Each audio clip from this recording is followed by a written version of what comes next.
maayo ang Ginoo ug karon sa padayon natong pagtuon sa pulong sa Ginoo ni anata sa 1 Peter 2 verses 13 to 14 kung saan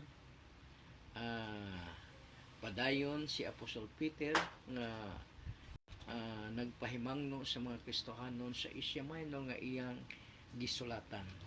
Matod pa din sa 1 Peter chapter 2 verse 13 to 14, tungod sa Ginoo pagpasakop kamo sa tanan tawo nga nangulo sa lungsod, mahimong sa hari nga mao ang may labaw nga gahom, o sa mga gobernador nga mao ang iyang gihatagan sa gahom nga mosilot sa mga naghimo og daotan og mopasidungog sa mga naghimo og maayo. Si Lord ang manalangin sa pagkabasa sa iyang pulong og matod pa dinhi sa 13 nga ang mga Kristohanon daw ay magpasakop sa mga nangulo sa gobyerno. So kanino magpasakop ang mga Kristohanon? Sa tanang nangulo sa government. Sa Romans chapter 13 verses 1 to 2, dinhi usab gi sulat ni Apostol Paul ang mahitungod sa pagpasakop sa mga Kristohanon nga sa gobyerno. Dinhi sa atong gibasa karon ay si Apostol Peter ang nagsugo sa mga Kristohanon nga magpasakop sa panggobyerno. Si Apostol Paul naman ang atong tan-awon sa Romans chapter 13 verses 1 to 2. Ang matag usa kaninyo kinahanglan magmatinumanon sa mga nagadumala sa gobyerno, kay ang tanan nga panggobyerno gikan sa Dios ug ang mga tigdumala gibutang sa Dios sa ilang katungdanan. Ang nagabatok sa gobyerno nagabatok sa pagbuot sa Dios, ug ang nagahimo niini nagapahamtang og silot sa ilang kaugalingon. So si Apostol Peter o si Apostol Paul ay mao gihapon ang ilang panawagan o sugo sa mga Kristohanon. Apostle Peter is writing to the Christians of Asia Minor, while Apostle Paul is writing to the Christians of Rome. So, paano kung ang mga government officials ay mismo ang mga dautan o wala mo sunod sa balaod? Ang sundon sa mga Kristohanon mao ang klaro nga gisugo sa Ginoo. Doon na kita makita diyan nga halimbawa or example, samtang si Apostol Peter o si Apostol John ay gikompronta sa mga opisyalis sa bansang Israel dahil sa ilang pagpanudlo mahitungod sa atong Ginoong Kristo, o nagabuhat sila og mga milagro through the name of the Lord Jesus Christ. So tanaw nato ang Acts chapter 5 verses 28 to 29. Matod pa din sa Acts chapter 5 verse 28, dili ba gimanduan na namo kamo, ang nagistorya niini ang mga opisyal or leaders sa bansang Israel. Dili ba gimanduan na namo kamo nga dili na magtudlo mahitungod kang Hesus? Apan tan-awa ang inyong gihimo, mikaylap na ang inyong pagtulunan sa tibuok nga Jerusalem, o kami pa ang inyong gipasinginlan nga mipatay kaniya. So makita nato din nga ang teaching sa mahitungod sa atong Ginoong Kristo after his resurrection ay mao ang gitudlo nila ni Apostol Peter maging sa iyang kamatayon, o ang mga naa sa Sanhedrin pa daw o mga opisyalis sa gobyerno sa Israel maoy gipasangin nila niini kay sila man gud ang mibuhat niini. Verse 29, mitubag si Pedro ug ang iyang mga kauban, kinahanglang tumanon namo ang Dios og dili ang mga tao. So unsay tuwag ni Apostol Peter? Ang ilang tumanon mismo ang atong Ginoong Dios og dili kung sino mang government official nga magpahimangno kanila. So klaro kayo nga kung ang klaro na kayo nga contradict or contrary na sa mga sugo sa gobyerno mahitungod sa atong Ginoong Dios, iyang sugo usab ay ang atong sundon mao gayud ang sugo sa atong Ginoong Dios og dili sa gobyerno. Example usab niini kadto si Shadrach, Meshach, and Abednego sa Daniel, sa Book of Daniel, kung saan nagpahimo ang si Haring Nebuchadnezzar ng estatwa para pagasimbahon sa iyang naharian nga gingharian sa pagtingog daw sa trompeta nga taga-trompeta dito sa iyang gipamuhat nga mga revolto ang bawat tao daw sa iyang nasod ay dapat mo luhod o musimba sa estatwa apan sukwahi kini sa sugo sa atong Ginoong Dios sa Exodus busa si Shadrach, Meshach, and Abednego ay wala nila tumana ang sugo ni King Nebuchadnezzar. Mao kanang gisilutan sila ni King Nebuchadnezzar pero anaa ang Ginoo nagtabang kanila. Kung ang authorities require disobedience to God, kitang mga Kristohanon has no alternative but to obey God rather than men. Matod pa din sa Acts chapter 5 verse 28 to 29. Siguro na remember ni Apostle Peter kung paano naghatag og example ang Ginoong Hesus sa iyang submission sa government authority, pero galit gihapon siya sa government officials nga dili matarong. Dinhi makita nato sa Luke chapter 13 verse 31 to 32 kung paano ang atong Ginoong Kristo galit sa mga government officials nga walay dili matarong. Matod pa niya dinhi, ni adtong panahon na may mga Pariseo nga miduol kang Hesus.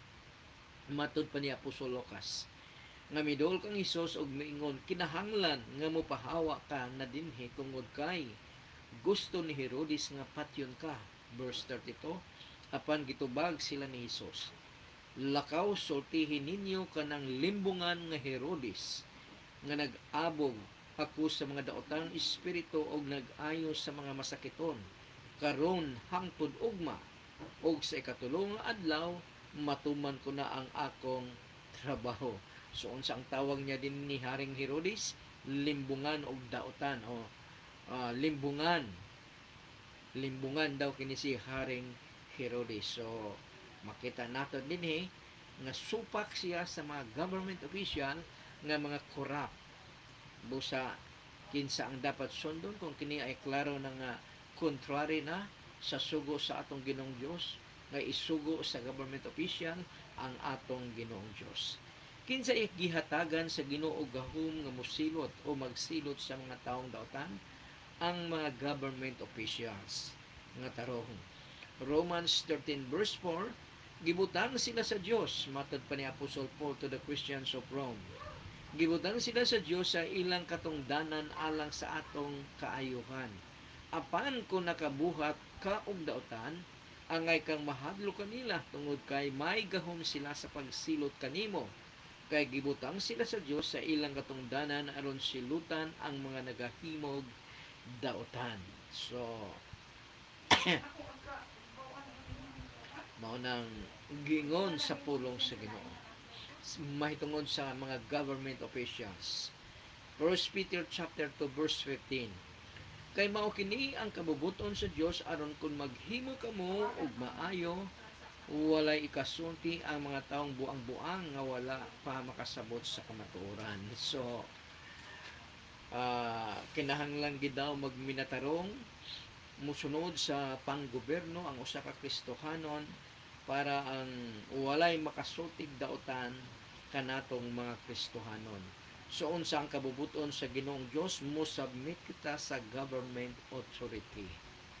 Kinsa gining mga taong buang-buang ang wala makasabot sa kamatuoran or sa pulong sa Ginoo. Matod pa sa verse 15. Balikon ko ang verse 15 sa pagbasa.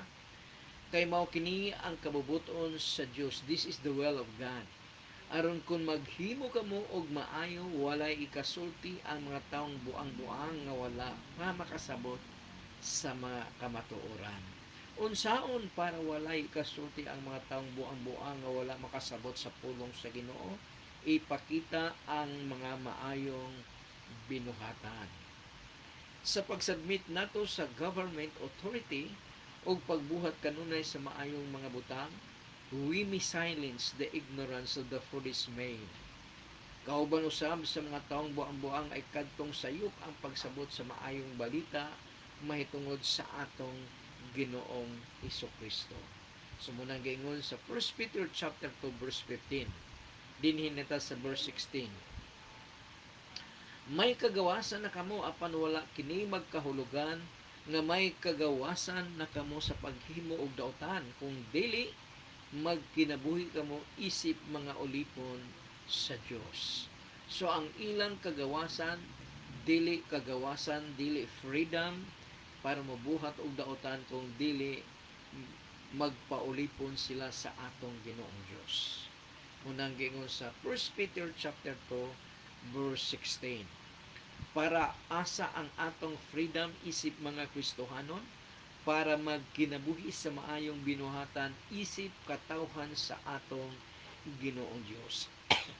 Sa mga Kristohanon, freedom is to be God's slaves rather than a slave of sin. Matod pa sa John chapter 8 verses 31 to 32, may matod pa sa atong Ginoong Kristo, unya mingon si Jesus sa mga Hudiyo nga mituo kaniya, kung magpadayon kamo sa pagtuman sa akong mga gitudlo, tinuod gayud nga kamo akong mga sumusunod. Take note dinhi nga ang giingon sa atong Ginoong Kristo, magpadayon sa pagtuman sa iyang gitudlo. Diha na dayon mahimong tinuod gayud nga kamo akong mga sumusunod. Masayran ninyo ang kamatuoran o ang kamatuoran mao ang maghatag kaninyo og kagawasan. You will know the truth and the truth shall set you free. Kung mahibaw-an mo ang kamatuoran, mamili ka na dahil you have the choice to obey it or not to obey. Sumuan ang giingon ni Lord Jesus sa John chapter 8 verses 31 to 32. Masayran ninyo ang kamatuoran o ang kamatuoran mao ang maghatag kaninyo og kagawasan. 1 Peter chapter 2 verse 17. Tahuran ninyo ang tanang mga tao ug higugmaan ninyo ang inyong mga igsuon kang Kristo. So ang tanang mga tao tahuron sa mga Kristohanon. Ang usa ka Kristohanon mo respeto sa tanang tao sa tao. Pero merong gi-specify din sa atong Ginoong Diyos ro Apostol Peter, matod pa niya, og higugmaan ninyo ang inyong mga igsuon kang Kristo. Ibig sabihin, mga Kristohanon, pag kinabuhi kamo nga may kahadlok sa Dios og tahuran ninyo ang hari. So wala paghapon makuan dinhi ang mga panggobyerno nga giingon ni Apostol Peter dito sa verse 15. So unsay gisugo ka natong mga Kristohanon sa tanang mga tao, tahuron, irespeto. Ang insaktong batasan nga ihatag nato sa tanang tao ay ang pagrespeto. We are to take every opportunity to show honor sa ngayan niini o sa paghigugma sa atong kaigsuonan nga mga Kristohanon og labaw sa tanan kahadlukan daw nato ang Ginoo. Matod pa ni matod pa din sa Matthew chapter 10 verse 28, ayaw kamo kahadlok ni antong mopatay sa lawas apan dili makapatay sa kalag. Kahadlokin on ninyo ang Dios nga makalaglag sa lawas o sa kalag didto sa impyerno. So dili daw kita angay mahadlok, pero hadlok man gyud sa tao, sa mga tao, dahil kung dunay daotang mga tao nga makadaot sa atong lawas, medyo hadlok man gyud. Pero ang ingon sa atong Ginoong Kristo, mas kahadlukan nato ang makadaot or makalaglag sa lawas, o dili lamang sa lawas, apil na ang kalag dito sa kalayo sa impyerno. Balikon ko ang Matthew chapter 10 verse 28, ayaw kamo kahadlok ni adtong mopatay sa lawas apan dili makapatay sa kalag. Kahadlukin o ninyo ang Dios nga makalaglag sa lawas o sa kalag dito sa impyerno. So unsay gisugo kanato sa atong isig ka Kristohanon, higugmaon. Unsay gisugo sa Ginoong Dios kanato, mahitungod kaniya, magkinabuhi kita nga may kahadlok kaniya. Unsay gisugo sa Ginoo may tungod sa pangulo sa nasod tahuron kini. So Christian mo to, mao ni ang Christian mo to. All sa ni Apostle Peter. All people should be honored. Brothers in Christ should be loved with God's love. God is to be reverenced, and the land's highest ruler honored for his position. All people should be honored, brothers in Christ, or Christians should be loved with God's love. God is to be reverenced, and the land's highest ruler honored for his position. 1 Peter chapter 2 verse 18. Kamo nga mga ulipon, tumanan ninyo ang inyong mga galon nga may kahadlok sa Dios. Dili lang ang buutan nga agalon kung dili hasta usab ang mangilad og batasan. So dinhin ang lisod. So ang mga employee must honor or respect ang mga their employers. So unsay gisugo sa Ginoo sa mga employee in connection sa ilang mga agalon or employer, tumanon sila nga may kahadlok sa Dios. So ang pagtuman sa usa ka trabahante ngadto sa iyang employer o agalon ay pinaagi sa kahadlok sa kahadlok sa atong Ginoong Dios. Dili man limbong sa oras o unsa pa man, kung dili ayohon gayud ang trabaho. Unsa nga klase sa employer nga tumanon sa Kristohanong trabahador?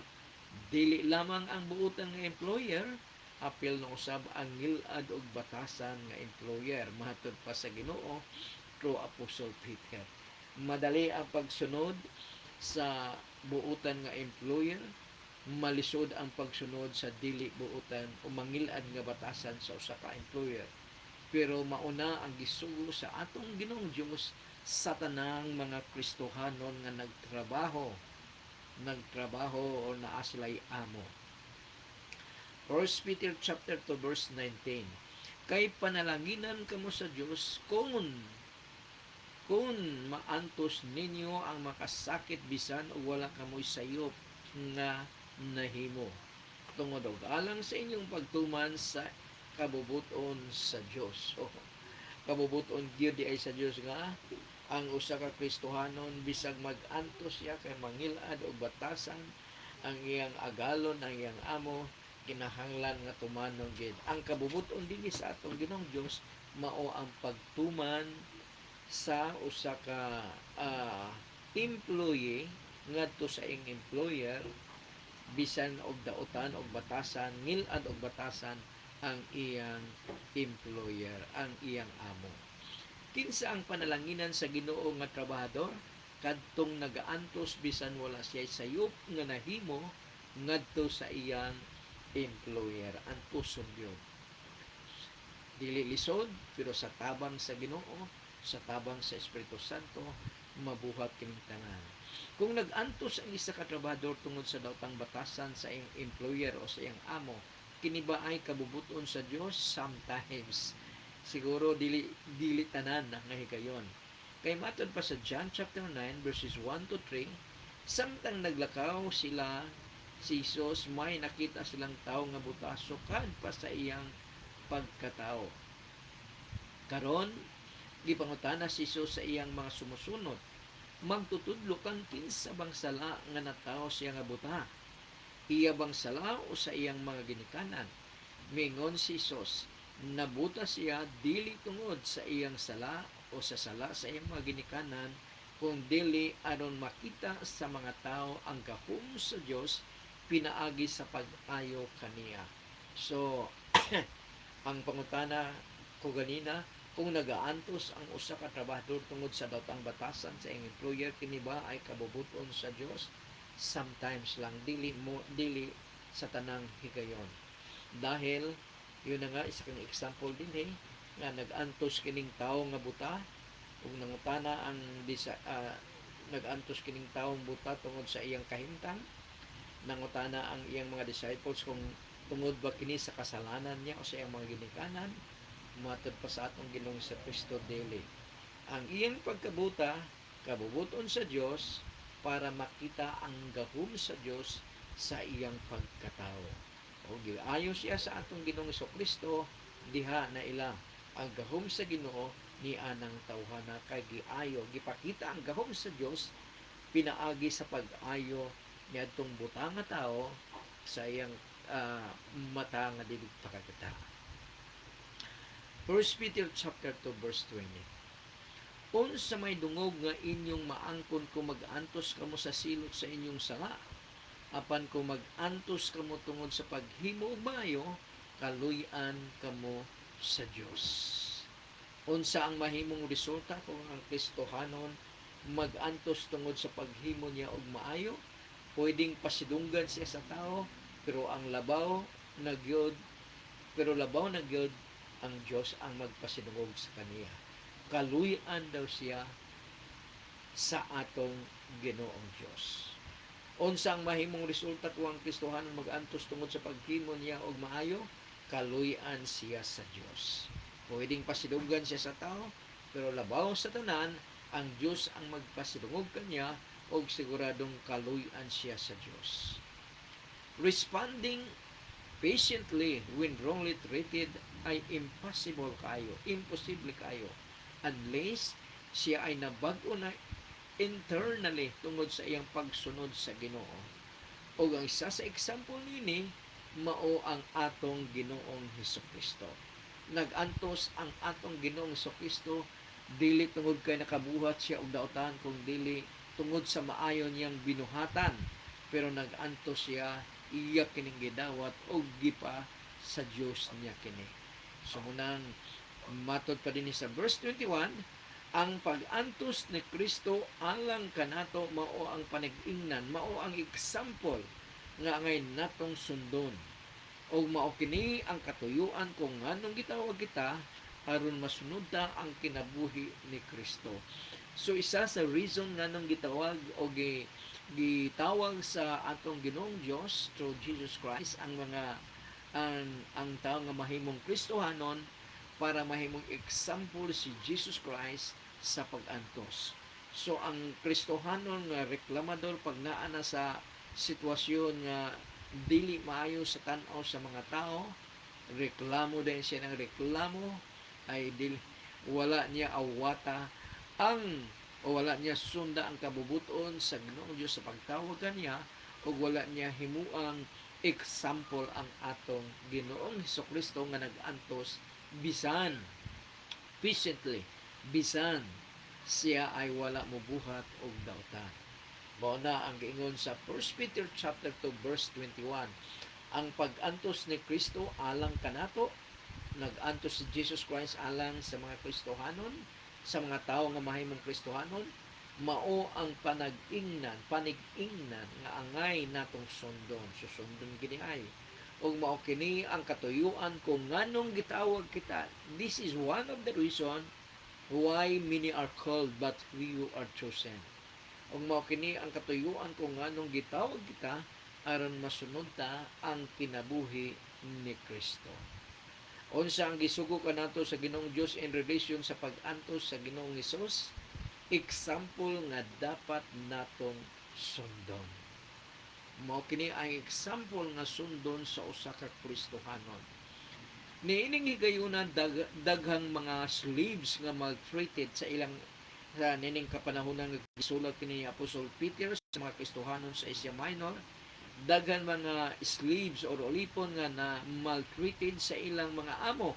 Mao kanang some of them believe that having been bought by Christ, pinagi sa iyang kamatayon sa krus ng Kalbaryo, sila ay giset free na sa ilang mga daotag kinaiya nga mga agalon, and was encouraged to run away from their master tungod ni ini nga pagtuo. Mausab kini ang same principle nga dili mag-withdraw from the world ang usa ka Kristohanon, but instead become better ones even when the world are harsh to us. Kung kita mag-antos, ato gyung siguruhon nga nag-suffer unjustly para mahatagag credit ang Ginoo nga atong gituohan. So walay reklamador di ay gayud sa mga sa usa ka Kristohanon. So unsa ang katuyuan sa Ginoo sa pagtawag kanato gikan sa kangikit ngadto sa iyang kahibulungan kahayag? Sundon ang kinabuhi, especially ang pag-antos sa atong Ginoong Hesukristo. Dili sundon sino pa man, kung dili matod pa sa Hebrew chapter 12 verse 2, fix your eyes on Jesus Christ who is the author and the finisher of our faith. Siya gayud ang atong Ginoong Hesukristo, gayud ang atong pagasundon. Dili ang atong mga leaders, kundi ang atong Ginoong Hesukristo nga detalyado kaayo kung paano nato siyang sundon diha sa iyang written word nga anaa sa Bible. Belonging to the Lord did not deliver us from suffering. Bisan anak kita sa atong Ginoong Kristo, wala kini naghatag og lisensya para dili kita mag-antos. O tungod sa pag-antos sa Ginoong Hesus, gihatagan kita sa kapasayloan sa atong mga sanga kung kita matinud-anong musunod kaniya. Therefore, ang pag-antos is simply to walk sa footsteps sa Ginoong Hesus ug makasiguro kita nga unsa may mahitabo, Jesus is caring shepherd to us. Siya ang nagabantay, nagaamuma nga magbalantay kanatong mga Kristohano. So, dinhi lang muna kita kutob og ipadayon ta kini sa sunod nga mga adlaw kung kay murag nagsugod na sa kuno magtagak-taka sa mga niya sa yero. So natapos kita sa 1 Peter chapter 2 verse 21. So salamat sa tanan nga nagatan-aw og magatan-aw pa niini nga pagtulun-an. Ang atong ginatun-an ay mahitungod sa the epistles of Apostle Peter to the Christians of Asia Minor. 1 Peter, dahil ang sulat ni Apostol Peter sa mga Kristohanon sa Asia Minor ay duha kini kasulat, 1 Peter and 2 Peter. Og salamat sa Ginoo nga nga doon na kita kahigayunan nga matun-an kayud nato ang atong Ginoong Kristo, ang atong Ginoong Dios through His written word. Matod pa sa atong Ginoong Kristo, ang nakaila kanako nakaila usab sa Amahan. So siya gid ang atong tun-an, dahil kung kinsa ang atong Ginoong Kristo, kung paano nato siya pagila, mausab kana ang Amahan. Matod pa ni Jesus Christ sa atong Ginoong Kristo, ang wala musimba kaniya, wala usab musimba sa Amahan. Musa siya gyud ang dalan, ang kamatuoran ug ang kinabuhi. Walay makapunta sa Amahan kung hindi sa pamamagitan niya. Og mag-ampo kita nga igsuon sa tanan nga nagatan-aw, labi na katong may mga sakit, malfunction ang part sa ilang lawas. Iampo nato kini sa Ginoo, nga hikapon kini sa Ginoo, o ipadaloy ang iyang kagalingan, ang iyang milagro through this program. Dahil hindi matod pa sa pulong sa Ginoo, hindi maiksi ang iyang mga kamay na di kayang abutin ang gusto niyang abutin. Bisan asas dapita ang tao nga gustong abuton sa atong Ginoong Jesucristo, sa atong Ginoong Dios, o maabutin niya kini. So mag-ampo ta. Mga amahan, sa pangalan ni Jesus, daghang kayong salamat Ginoo sa katatapos namong pagtuon sa imong pulong, O Lord God. Salamat Ginoo sa mga tao nga mutan-aw pa, mutuon pa kanimong, O Lord God, through this teaching, Panginoon. Bless din, O Lord God, sa tanan nga dunay mga sakit, Ginoo, unsa ahamang parte sa ilang lawas ang may sakit. I pray, Father God, sa pangalan ni Jesus, Lord, hikapa Ginoo ang parte sa ilang lawas, Panginoon, ug ipadaloy Ginoo ang imong kagalingan, Amahan, sa pangalan ni Jesus. In Jesus' mighty name, ipadawat, Lord Jesus, ang imong milagro, ang imong kagalingan, Ginoo, niya nga tao, Lord God, nga nagmasakiton, Amahan, sa pangalan ni Jesus. In Jesus' mighty name, be healed in Jesus' mighty name. Salamat kay Ginoo, dahil you are the same yesterday, today, and forever. Kung paano ka nagpagaling 2,000 years ago, wala ka magbago o nagpagaling ka gihapon karon. Og salamat kayo. Salamat kay Lord Jesus. Salamat kay Amahan. Sa iyo po ang lahat ng papurit pa sa salamat sa matamis at makapangyarihang pangalan ni Jesus o ang tanang mga anak sa Diyos magaingong. Amen. Amen. Amen. Maayong gabi sa kanan. From Bara o Paul, Misamis Oriental, saan man sulok sa mundo, maayong gabi o maayong adlaw kana kaninyong tanan. Bye-bye.